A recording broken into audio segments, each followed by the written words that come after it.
ન્યૂઝમાં આપનું સ્વાગત છે। વટવા કુતુબનગર વિસ્તારમાં 34 વર્ષ પહેલાં એક મહિલાની હત્યા કરી દેવામાં આવી હતી અને ખાળકૂવામાં મહિલાની લાશ દફન કરી દેવામાં હતી। ક્રાઇમ બ્રાન્ચને બાતમી મળતા ક્રાઇમ બ્રાન્ચ દ્વારા જેસીબી મશીનથી ત્યાં ખોદકામ કરવામાં આવ્યું હતું અને ત્યારબાદ ક્રાઇમ બ્રાન્ચે તપાસ શરૂ કરી અને મહિલાના જે પરિવાર હતા તેને સાથે ડીએનએ ટેસ્ટ પાસ કરવામાં આવ્યા। ડીએનએ ટેસ્ટ પાસ થયા બાદ મહિલાનો જે અવશેષ હતો તેના પરિવારને સોંપી દેવામાં આવે છે અને આજે અમદાવાદ ક્રાઇમ બ્રાન્ચ દ્વારા જે સંશોધીન ખેડાવાલા ઇકબાલ ખેડાવાલા છે તેની ધરપકડ કરવામાં આવી છે અને જે હકીકતથી હતી તે અમદાવાદ ક્રાઇમ બ્રાન્ચ દ્વારા સત્ય બહાર પાડવામાં આવ્યું છે। ક્રાઇમ બ્રાન્ચને જે માહિતી મળી હતી કે કુતુબનગર ખાતેના 768 નંબરના સર્વે નંબરના બ્લોક નંબર 10ના મકાનમાં જે ધોળકાના રહેવાસી ફરજાના હતા તેમને મારીને એ મકાનની અંદર લાશને દાટેલો છે। આ ઇન્ફોર્મેશન ઉપર ઘણા સમય સુધી કામ કર્યા બધી એ જે સ્થળ છે સુનિશ્ચિત કરવામાં આવેલું અને ત્યાં ખોદકામ કર્યા બાદ 20 ફૂટ ઊંડેથી માનવ કંકણ અને જે માનવ અવશેષો છે એ પ્રાપ્ત થયા હતા અને એનો જે ફોરેન્સિક મેડિકલ એક્સપર્ટની હાજરીમાં પીએમ કરવામાં આવેલું હતું।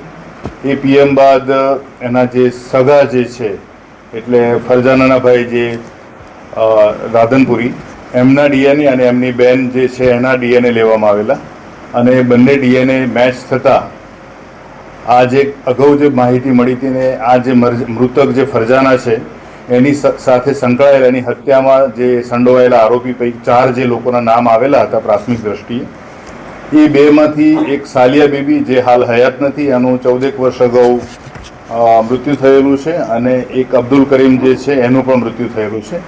હાલ જે જીવિત છે એ શમસુદ્દીન ખેડાવાલા અને એના ભાઈ ઇકબાલ ખેડાવાલા આ બંને જમાલપુર ખાતે રહે છે। ફરજાના જેના નાની ઉંમરે લગ્ન થયા હતા સુરત બાજુ અને એ ત્યાં એના સાસરીમાં નહીં રહેલી અને 1 વર્ષની અંદર જ એના પિતાના ઘરે આવેલી। ત્યારબાદ એની જે પોતાની સ્વચ્છંદી લાઈફસ્ટાઈલના કારણે એણે ઘરનો ત્યાગ કરેલો અને અમદાવાદ આવ્યા બાદ એ જ પ્રવૃત્તિમાં એ પ્રવૃત્ત રહેલી અને શમસુદ્દીનના સંપર્કમાં આવતા એની સાથે લગ્ન થયેલા। એની જે આ પ્રવૃત્તિ છે દેહ વેપારની એ લગ્ન બાદ પણ ચાલુ રહેતા બંનેના વચ્ચે ખૂબ જ કંકાસ શરૂ થતા હતા અને શમસુદ્દીને સહન ના કરી શકતા એણે એના ભાઈ ઇકબાલ ખેડાવાલાની અને એ બંનેના મિત્ર અબ્દુલ કરીમની મદદ લીધેલી અને અબ્દુલ કરીમના જે ખૂબ જ નજીકના પરિચિત અને એમના બહુ સારા મિત્ર હતા એવા સાલિયા બીબીના ઘરમાં આ બનાવની રાત્રે શમસુદ્દીન અને ફરજાનાને બોલાવવામાં આવેલા। એ લોકો રાત્રે રોકાયેલા હતા અને રાત્રે આ 4 જણાએ સાલિયા બીબી, શમસુદ્દીન, ઇકબાલ ખેડાવાલા અને અબ્દુલ કરીમ આ 4 જણાએ એટલે બંને એક આરોપીએ પગ પકડેલા બીજાએ હાથ પકડેલા અને શમસુદ્દીને આ ગળું દબાવી અને એની હત્યા કરેલી। એ જે ઘર છે જે નંબર બતાવ્યો બ્લોક નંબર 10ના મકાનમાં ત્યાં અગાઉથી ખાડ કૂવા માટે ખાડો ખોદવામાં આવેલો હતો મકાનની ઓસરીમાં અને એ ખાડો તૈયાર હતો જેથી એને જે મારી નાખ્યા બાદ આ જે ફરજાનાનો મૃતદેહ છે એમાં દાટી દેવામાં આવેલો અને ત્યારબાદ ઉપર પ્લાસ્ટર પણ કરી દેવામાં આવેલું। આ લાંબા સમય પછીની જે ઘટનામાં ક્રમશઃ જે પ્રકારે આની જે ગુંજો ઉકલતી ગઈ એ પ્રમાણે હાલ જે બંને આરોપીના જે નામ આવ્યા છે અને ફરજાના આ જે માનવ અવશેષો મળ્યા છે એ જે પ્રકારે માહિતી મળી હતી એ જ મહિલા ફરજાના છે અને ફરજાનાના આ જે સાયન્ટિફિક જે એનાલિસિસના બાદ એ નક્કી થયું છે કે આ મૃતકના જે માનવ કંકણ મળેલા છે એ ફરજાનાના જ છે। ફરજાનાના જે ડીએનએ છે એના ભાઈ અને બેન બંને સાથે સરખાવવામાં આવેલા અને આ પુરાવા મળતા અને શમસુદ્દીન સાથેના સંબંધોના પણ પુરાવા મળતા ગઈકાલે બંને આરોપીને અટક કરવામાં આવેલા છે અને આ બંને આરોપીઓને નામદાર કોર્ટમાં રજૂ કરી બધું તપાસ અર્થે રિમાન્ડ ઉપર મેળવવામાં આવનાર છે।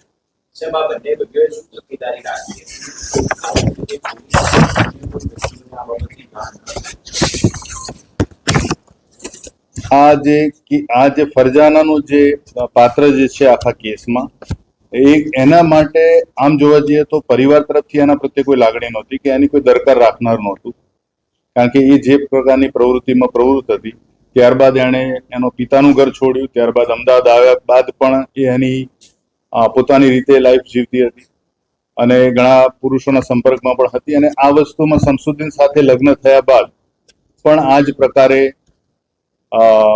એ એની પ્રવૃત્તિમાં રહેતા. બંને વચ્ચે ખૂબ જ ખટરાગ અને કંકાસ શરૂ થયેલા. થોડો સમય માટે શમસુદ્દીને ફરજાનાને નડિયાદ ખાતે પણ રહેવા મોકલેલી, પણ એ ત્યાં પણ ન રહી અને પાછી અમદાવાદ આવી ગયેલી. એટલે બધાને, એટલે જે ચારે આરોપી છે એ પૈકી સાલિયા બાબીના ઘરનો ઉપયોગ થયો છે અને સાલિયા બીબીના જે સપોર્ટ મળ્યો, સહકાર મળ્યો આ ગુનાને અંજામ આપવા માટે એ છે. અબ્દુલ કરીમ જે છે એ ઇકબાલ ખેડાવાલા અને શમસુદ્દીન ખેડાવાલાના મિત્ર છે. અને આ જે આખી ઘટના જે છે એમાં મૃતકનું પાત્ર એવું નહોતું કે એની સાથે જોડાનાર વ્યક્તિઓ એના માટે કોઈ પદ્ધરકાર કરતા હોય, અને એનો જે લાભ મળ્યો આરોપીઓને કે રાત્રે બોલાવ્યા પછી આ જે પ્રકારે એના હત્યા કરી અને દાટી દીધી, એ બાદ એની સાથે સંપર્કમાં આવેલા તમામ લોકો અલગ રીતે જોડાયેલા હતા. કારણ કે એ દેહ વેપારમાં હતી, તો એ જે પ્રવૃત્તિ છે, પ્રવૃત્તિના કારણે કોઈને દરકાર નહોતી કે આ મહિલાનું શું થયું, ક્યાં છે, કેમ નથી દેખાતી કે કોઈ પણ. અને એના જે પિતા તરફથી જે પરિવાર જે છે ત્યાંથી પણ એમને એવું જ હતું કે આ ઘર છોડીને જતી રહી છે, એ એની રીતે જિંદગી જીવતી રહેશે. આ તમામ વસ્તુઓનો ફાયદો આરોપીઓને મળ્યો છે. અને આટલા વર્ષો સુધી આ ગુના વિશેની કોઈ પણ માહિતી બહાર નહોતી આવી. જે અંગત સોર્સ દ્વારા અને જે પ્રકારના આ જે મકાનમાં બનાવ બન્યો છે એ વિસ્તારની કેટલીક બાબતો ઉપરથી લાંબા સમય સુધી કામ કર્યા બાદ આ ઘટના બહાર આવી છે અને મૂળ આરોપીઓ સુધી પહોંચી ગુનો ઉકેલવામાં આવ્યો છે. આરોપીઓમાં જે શમસુદ્દીન છે અગાઉ અનાજ દળવાની ઘંટી ચલાવે છે, અને જે ઇકબાલ જે છે એ પણ અલગ અલગ પ્રકારનો છૂટક વેપાર ધંધો કરે છે.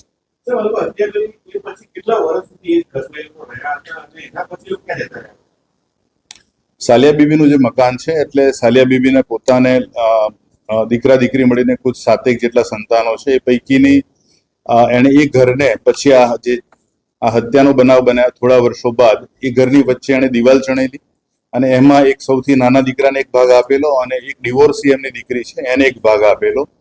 એટલે એમના દીકરા કે એમની દીકરીને પણ એ ખબર નહોતી કે જે મકાનમાં રહે છે તે નીચે એક હત્યા કરીને દફનાવેલી મહિલાની લાશ.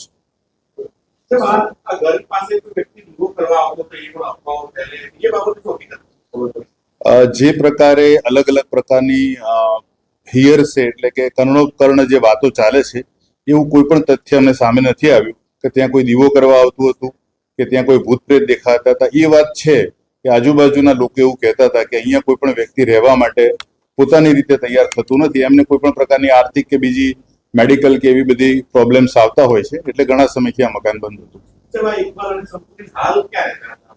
હાલ જમાલપુર જ રહેતા હતા અને એમનું દૈનિક જે નોર્મલ લાઈફ હોય એ જ રીતે જીવતા હતા. એ બંનેના પરિવાર પણ છે અને એમના સંતાનો પણ છે.